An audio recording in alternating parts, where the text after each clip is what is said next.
Stimați invitați, doamnelor, domnișoarelor și domnilor, vă spunem bună seara și bun venit!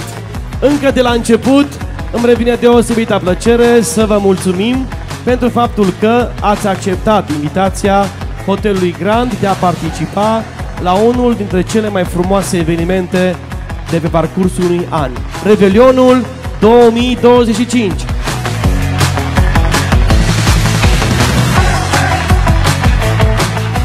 Bună seara, dragii mei, și bine v-am găsit, vă spune Angela Rusu.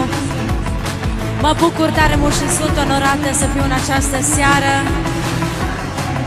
alături de dumneavoastră și vreau să mulțumesc gazdelor pentru invitație și vreau să vă mulțumesc dumneavoastră pentru că ați ales Grand Hotel în această seară să fie așa frumoasă trecerea dintre ani.